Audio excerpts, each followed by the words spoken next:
자, 지금부터는요. 이번 국민의힘 전당대회에서 한동훈 대표 후보의 러닝메이트로 최고위원에 출마한 장동혁 의원 만나보도록 하겠습니다. 안녕하세요. 안녕하세요. 반갑습니다. 네, 의원님. 예. 한 2주 전에 출연하셨을 때 제가 이제 최고위원 출마하실 거예요. 이렇게 질문을 드렸더니 필요하다면 고려해 볼 수도 있다라고 예. 이제 말씀을 하시고 네. 출마를 하셨습니다. 네. 그럼 뭔가 이제 필요성이 생겼다는 건데 어떤 필요성이 생기신 거죠? 당의 변화와 쇄신이 필요한 시점이고 예. 우리 당에 매우 중요한 정치적인 의미를 가진 지금 예. 시기라고 생각합니다. 예. 그리고 그런 변화와 쇄신을 이끌기 위해서 으흠. 한동훈 전 비대위원장이 당대표로 출마했고 예. 또 그와 함께 발맞춰서 당 지도부에서 당의 변화와 쇄신을 예. 함께 이끌면서 당행 지도부를 안정적으로 이끌 그런 사람들도 필요하지 않을까. 예. 그래서 당의 변화 쇄신 으흠. 여기 기여하면서도 당 지도부가 안정적으로 예. 갈 수 있도록 하는데 기여하기 위해서 최고위원 출마를 결심했습니다. 알겠습니다. 지금은 이제 전당대회가 갈수록 격화되고 있는 것 같은데요. 어떻습니까? 판세는 어떻게 보고 계세요? 끝까지 최선을 다 하겠습니다. 예. 지금 뭐 이런저런 이야기들이 있지만 예. 그래도 저희들 앞만 보고 네. 우리 당을 어떻게 바꿀 건지에 대한 말씀을 드리고 예. 또 국민들의 목소리를 우리가 앞으로 어떻게 담아낼지에 대한 고민들을 하고 예. 또 대한민국을 앞으로 미래 대한민국을 어떻게 바꿀지에 대한 예. 고민들을 하면서 저희들이 해야 할 일을 하고 저희들이 드릴 말씀을 드리면서 예. 앞으로 나가겠습니다. 언론에서 보도가 됐던 어대한이라는 표현. 어차피 대표는 한동훈. 이게 나온 지 꽤 됐는 얘기인데 얼마 전에 이제 원희룡 당대표 후보하고 러닝메이트 격으로 뛰고 있다고 알려진 이뇨한 후보 같은 경우에 야 이거 90%는 뒤집어질 수 있어 이렇게 얘기를 했고 앞서 저 원희룡 후보 인터뷰에서는 원희룡 후보는 어대한이란 거 뭐 바뀌는 게 아예 없었다. 여론조사하고 이 당원 투표는 다르다. 뭐 이렇게 얘기를 했거든요. 어떻게 보십니까? 실제로 저 지방 다니시다 보면 이 어대한이라는 게 애초에 없었던 거예요. 아니면은 좀 뭔가 판이 흔들리는 것 같습니까? 아니면 계속 가는 것 같습니까?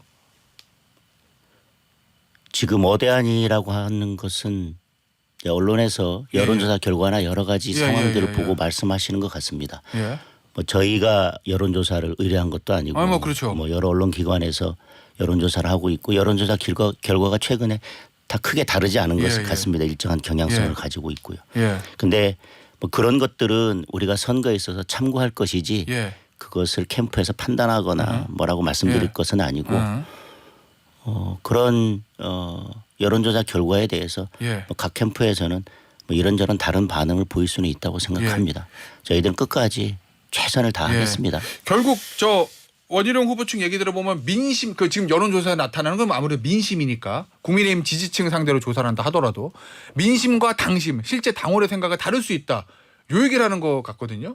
의원님 그 부분은 어떻게 보십니까? 실제로 민심하고 당심이 좀 달라질 수도 있는 한동훈 후보 캠프 입장에서 보면 좀 위험성일 수도 있는 건데. 민심과 당심이 달라질 수 있다. 원론적인 말씀을 하실 수 있을 것 같습니다. 예. 우리 지금 책임 당원이 80만이 넘고 있기 때문에 예. 과연 민심과 당심이 달리 갈 수 있을지는 잘 모르겠습니다. 그러나 그런 부분 그리고 또 뭐 어떤 분들은 조직력 여러 가지 말씀들을 하시는데 조직력. 뭐 한동훈 전 위원장도 그 캠프에서도 그렇게 지적하시거나 우려하시는 분들의 목소리도 잘 듣고 있을 것이고 어떤 부분에 약점이 있는지 잘 살펴서 그 부분에 대한 대비도 하리라고 생각합니다. 그 조직력이란 거 관련해서 원래 이제 전통적으로 여든 야든 이제 전당대회는 당 조직 이 조직력이라는 게 많이 쓰이잖아요. 그런 조직력을 동원한 선거운동, 조직을 동원한. 그럼 이번에 한동훈 후보 또는 최고위원 출마한 장동혁 후보, 박정훈 후보, 진종우 후보 기존의 국민의힘 전당대회에서 보여줬던 조직 동원 선거, 조직력 선거 이런 거는 안 하는 겁니까? 아예? 저희들은 조금 전에 말씀드린 것처럼 이제 저희 책임당원이 80만이 넘고 있고 이제 모바일 투표를 하면서 모든 책임당원들에게 투표권이 가기 때문에 예전같이 조직 동원에 의한 선거가 가능하지도 않다고 생각하고 구조 자체가 예. 그것이 선거에 미칠 수 있는 영향은 그렇게 크지 않다고 생각합니다. 전혀 영향을 미치지 않는다는 것은 아니고 예. 따라서 오히려 그런 조직 동원보다는 그 시간에 예. 우리가 무엇을 할 것이고 앞으로 당을 어떻게 바꿀 것이고 대한민국을 어떻게 바꿀 것인지에 대한 비전을 제시하는 것이 오히려 선거 전략으로는 더 적합하다고 생각합니다. 그 비전과 관련해서 의원님도 그 얘기를 하셨고 한동훈 후보도 그 얘기를 했고 이기는 정당을 만들겠다. 당의 위기를 기회로 만들겠다. 요 얘기를 많이들 해요. 이기는 정당 그리고 당의 위기를 기회로 만들기 위한 거. 요 시작은 어디서부터 돼야 된다고 보세요? 당의 조직을 바꿔야 될 것 같습니다. 당의 조직을 당 내부 이 시스템을 내부 시스템을 보다 효율적이고 예. 그다음에 체계적으로 갈 수 있는 그런 시스템으로 바꾸고 예. 그리고 저희들이 당 외곽 조직이 부족하기 때문에 예. 그리고 예전에 있었던 외곽 조직이나 직능 조직이나 이런 것들이 거의 지금 제 기능을 하고 있지 못하기 때문에 예. 그런 조직을 살려내는 것에서부터 시작해야 될 것 같습니다. 알겠습니다. 이 전당대회 지금 충돌이 격화되는 것 같은데 네. 특히 이제 한동훈 후보하고 원희룡 후보 측과 이제 여러 가지 설전도 좀 있는 것 같고 어제 한 방송에서 라디오 방송에서 모 출연자가 이 세미준이라는 조직 있잖아요. 네. 거기서 이제 원희룡 후보와 나경원 후보의 단일화를 시도하고 있다 이렇게 얘기를 했습니다. 이거에 대해서 앞서 인터뷰 들으셨겠지만 원희룡 후보는 금시초문이다. 단일화하면 내가 하는 거지 무슨 세미준에서 뭐 주선하고 마냐 뭐 이렇게 좀 반응을 보이는데 어떻게 보십니까? 원희룡 후보하고 나경원 후보의 단일화 움직임 실제로 있다고 보세요? 만약에 하게 되면 대응책은 있습니까? 두 분 사이에 직접적인 단일화 움직이는 저는 없을 것 같고요. 그래요? 예. 뭐 주변에서는 그런 뭐 움직임을 보일 수도 있을 것 같습니다. 예. 근데 단일화 저는 어느 분으로 단일화 되느냐에 따라서 예. 두 분 다 본인으로 단일화가 되면 찬성하지만 예. 본인이 포기하고 다른 분을 후보로 내세우는 단일화에는 두 분 다 동의하시지 않을 것 같은데요. 단일화하는 게 원래 좀 그런 측면이 있죠.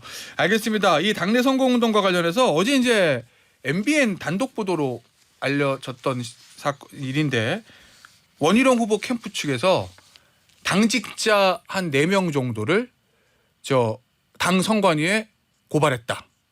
그 이유는 당직자는 원래 당내 경선에 참여하면 안 되는데 방송에 나가서 한동훈 후보에게 유리하게 편파적인 발언을 했다. 뭐 이 얘기거든요. 그거 어떻게 보십니까?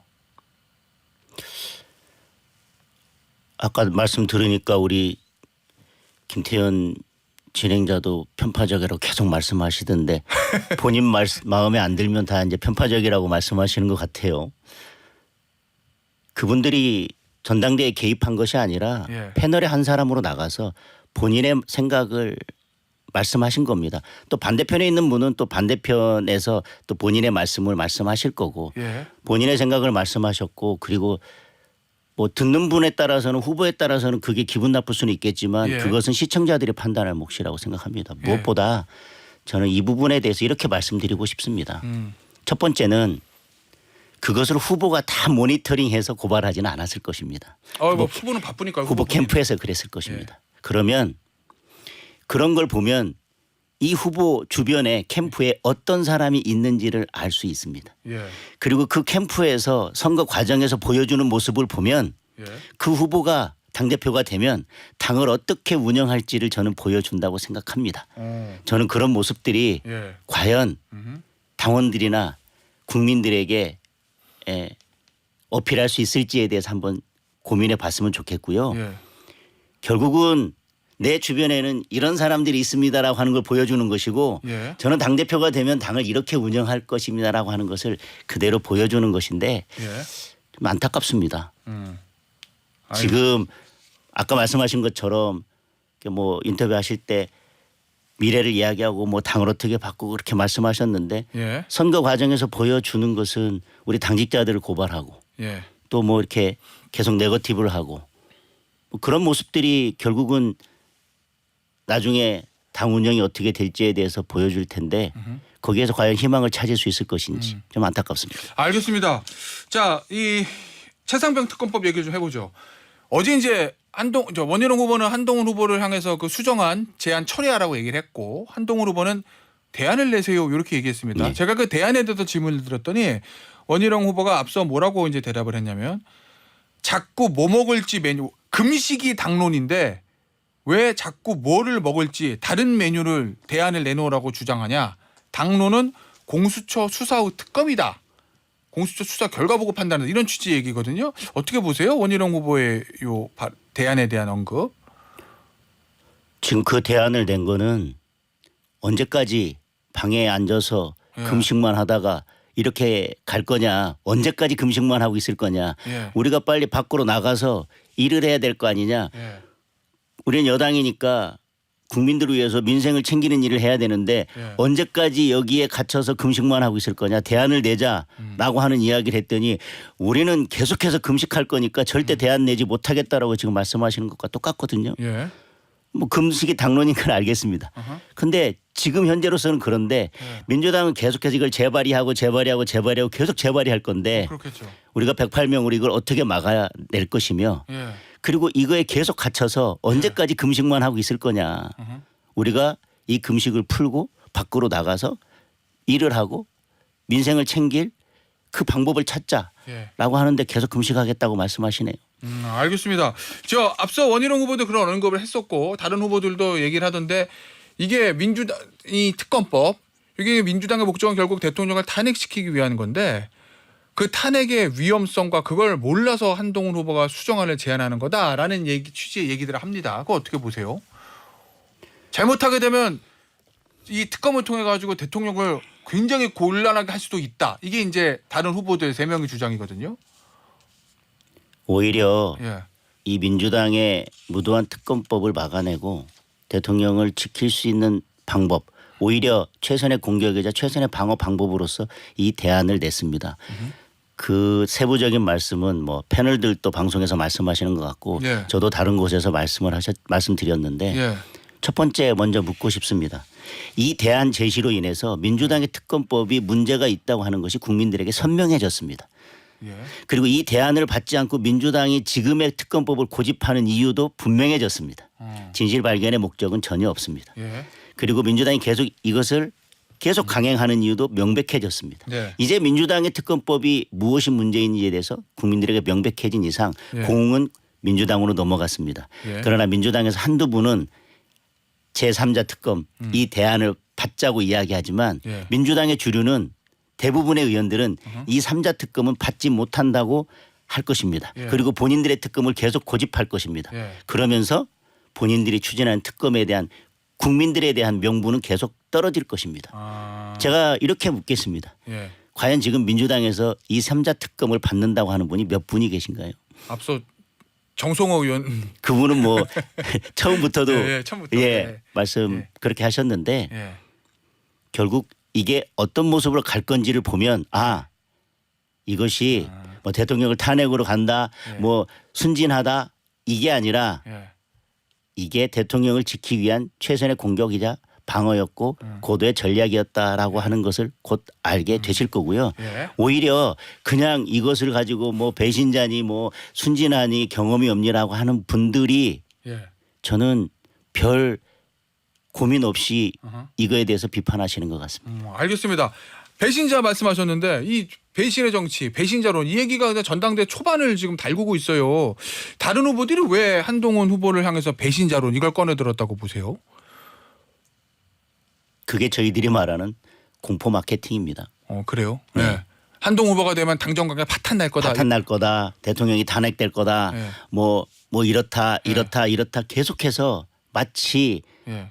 한동훈 후보가 대표가 되면 당정관계도 깨지고 대통령과의 관계도 깨지고 그리고 대통령을 뭐 탄핵으로 몰고 갈 거고 민주당에 끌려갈 거고 지금 조금 전에 말씀하신 것처럼 해병대원 특검에 대해서 누가 대안을 내놓고 있습니까? 아무도 예. 대안 내놓고 있지 못합니다. 예. 지금 탄핵에 대해서 얘기하는데 지금 네 분의 후보 중에서 탄핵을 가장 잘 막아내고 이 무도한 민주당과 싸워서 가장 잘 싸워서 민주당을 이겨낼 수 있는 그런 후보가 누군지 당원들은 국민들이 이미 알고 있을 거라고 생각합니다. 그리고 자꾸 대통령과의 관계 대통령 관계 말씀하시는데 이번 전당대회가 갑자기 어느 날 10초 전당대회 팝 전당대회가 됐어요. 저는 그분들이 말씀하시는 당정 관계나 대통령과의 관계가 전혀 다르지 않다고 생각합니다. 네. 신뢰 관계를 바탕으로 뭐 당정 일체 한동훈 후보가 그것과 다른 말을 한 적이 있습니까? 신뢰 관계를 바탕으로 수평적 관계를 이어가겠다. 수평적 관계라고 하는 것은 내가 할 말은 하고 서로 민심에 대해서 전달할 건 전달하고 같이 고민해서 어떤 게 민심인지를 고민하고 민심대로 같이 갈 수 있는 방향을 찾자. 그게 수평적 당정 관계의 기본 아니겠습니까? 그런데 신뢰관계 바탕 없이 그런 수평적 당정 관계가 가능하겠습니까? 그리고 신뢰관계라고 하는 거는 결국은 당과 대통령실 기본적으로는 우리가 한 목표를 향해서 시너지를 내면서 신뢰관계를 바탕으로 같이 가는 관계라고 전제하고 가는 것입니다. 그걸 저는 오히려 가장 잘 할 수 있는 후보가 한동훈 후보라고 생각하는 것이고요. 알겠습니다. 오늘 인터뷰는요.